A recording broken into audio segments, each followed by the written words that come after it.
These are players that you should be trading for on your fantasy football teams. Not all these guys are buy lows. Some of these guys are maybe a little bit buy high, but some of them are buy lows for certain reasons. So we'll talk about all of them. And let's start with Deebo Samuel. Deebo Samuel could be categorized as a buy low for a couple of reasons. Number one, I think you have a lot of people shorting his value because of the injuries. Obviously, he's day to day as of this last week. They went on a bye week. It allowed him to get healthy. And I do think we were talking about Deebo Samuel as a potential buy, even when they were going on their bye week.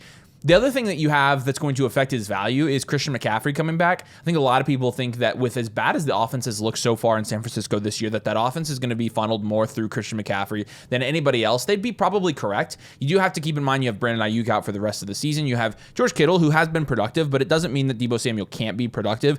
And the main thing with Deebo is from the 49ers scheduling perspective, you like Deebo as a target for your fantasy football teams because of his schedule. We're looking at week 14 through week 17, actually week 15 through week 17 playoff schedules here.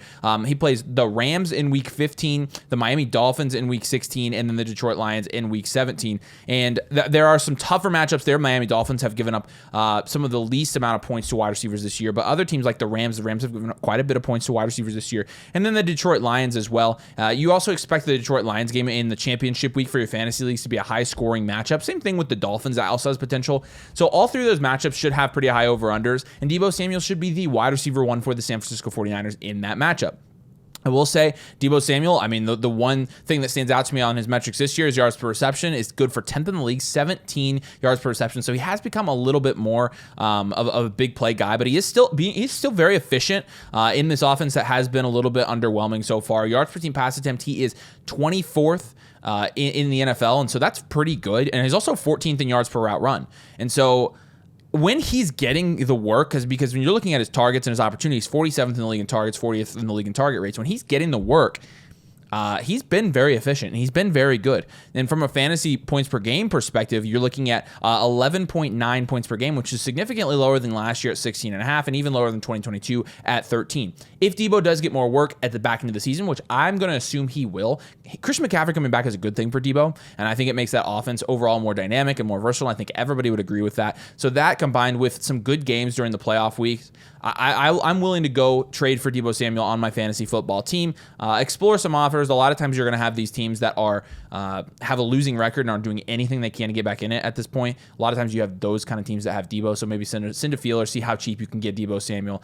Maybe he's a buy low candidate, but at any rate, he's a buy because we are trading for him on our fantasy football teams. Yeah, and I mean, you got a lot of teams that are making desperate moves right now and probably moving off of Deebo specifically because they don't have the time to wait a week or two more for CMC to get eased in to make that offense more explosive overall and open up the field for Deebo. So I think if you're a top half of the league team, especially, Deebo's a perfect guy that you want to target for the rest of the season. T. Higgins is going to be another guy that we have you target, and I will be completely honest with you, this is incredibly risky. I will fully admit to this, there is very much some risk with T. Higgins and the fact that maybe he's checked out because he was not paid during the offseason for the Cincinnati Bugles, and he didn't get the money that he wanted, and he's been on and off this season as is. Here's what I have to say with T. Higgins. The Bugles are objectively better as an offense when he is playing on the field.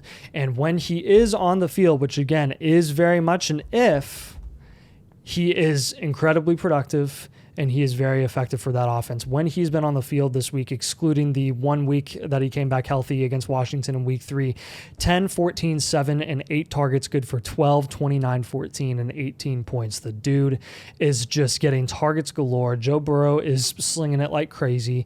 They're starting to get shorthanded at running back because Moss has been banged up, and Chase Brown even got a little banged up in today's game as well.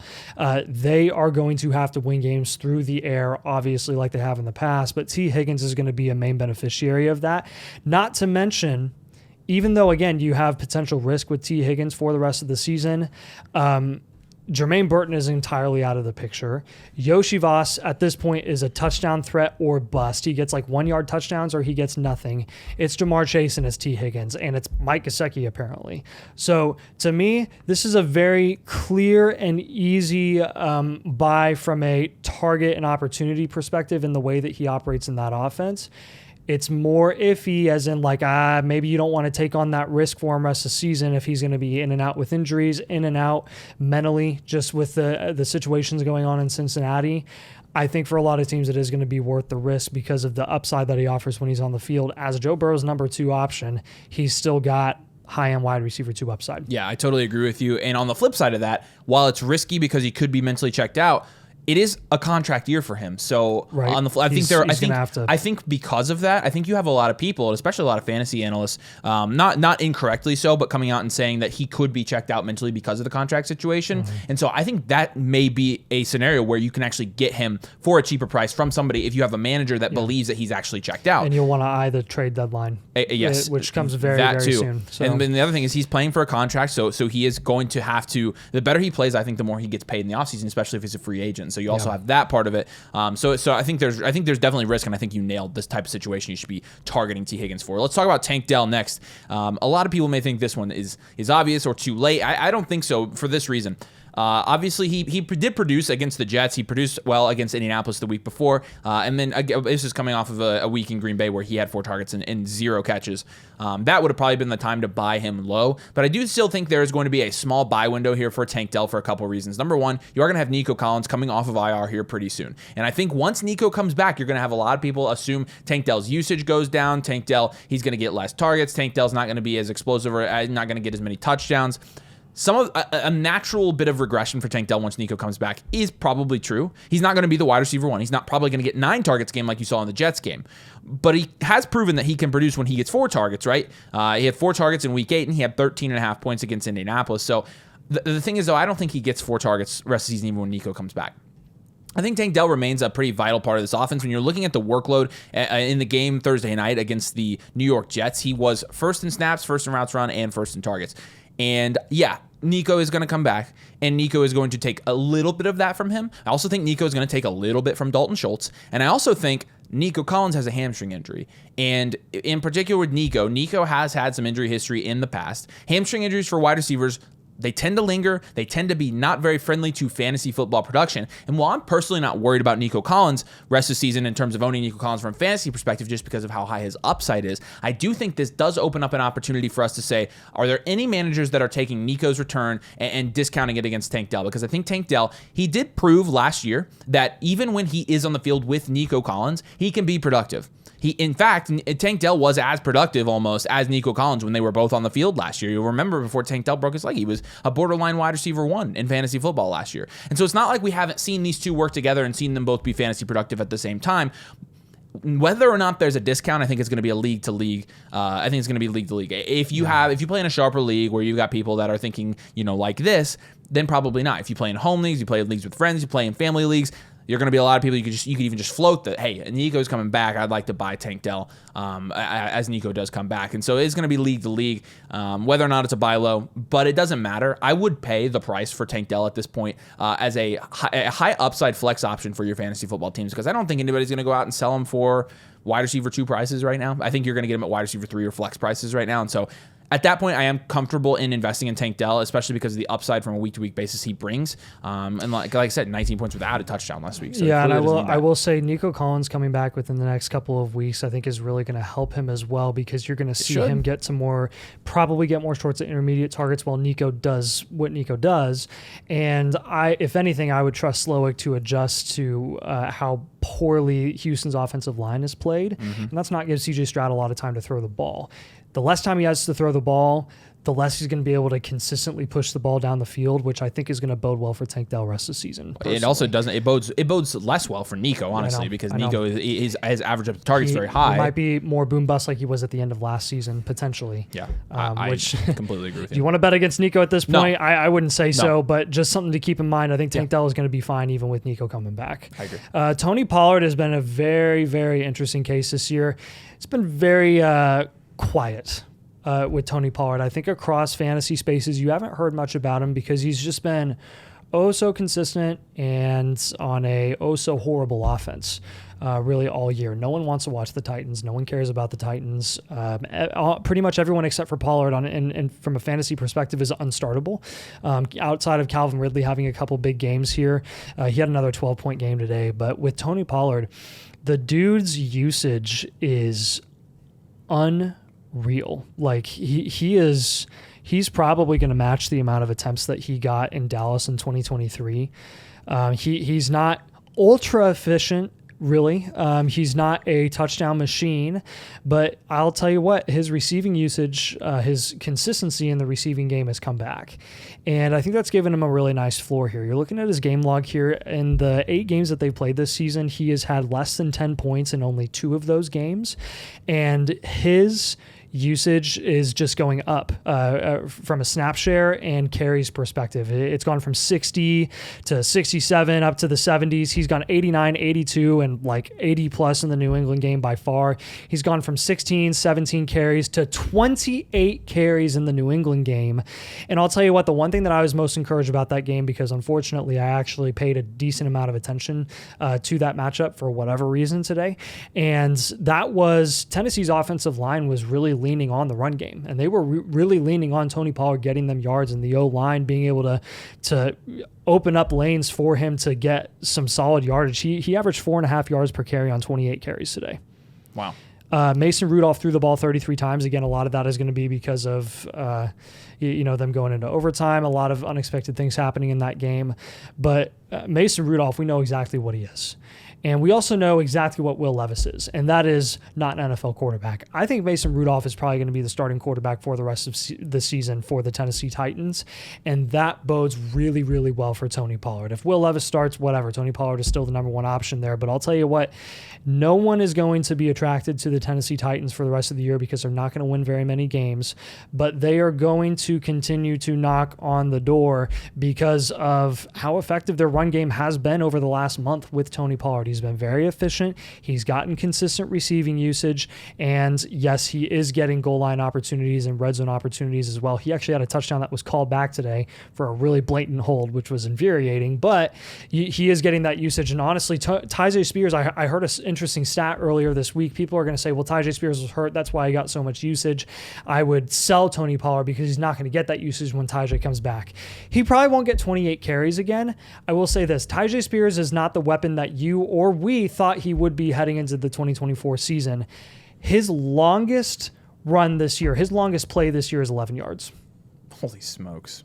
He has not been near what we thought he could be. No. Tony Pollard is the best option in the backfield, and I think he proved it today against New England. I think you're going to see Tyjae get a huge step back from a usage perspective for the rest of the year as long as Tony Pollard stays healthy. He was a game-time decision today against New England, and he went and he got 28 carries and dropped 128 yards. Yeah. So I think he's going to be fine. I think you can go invest in him if you're desperate at running back, get him at a pretty nice price compared to everyone else, trying to get overpays for their higher productive running backs. Pollard's going to be more affordable. So the other thing that Tony Pollard has going for him, and the reason why I think he's one of the premier buys on this list, is when you're looking at his playoff schedule: Cincinnati in week 15, Indianapolis in week 16, Jacksonville in week 17.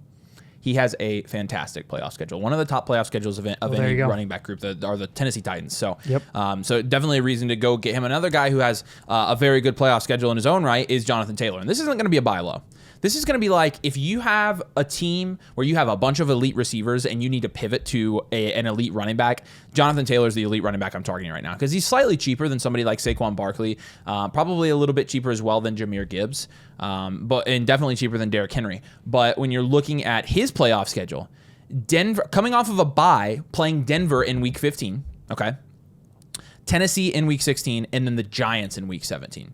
He has one of the top playoff schedules of any running back in the league. Wow. When he has been on the field this year, he has averaged 18 points per game, which is good for 8th in the league. He has only played 5 games, or I guess 6 games, including yesterday's game. So when you're talking about Taylor, you could get him potentially from a team that is desperate. And we saw this go down in the Flock League, right? You saw Sal trade away Jonathan Taylor for pennies on the dollar to Zach, the best team in our league.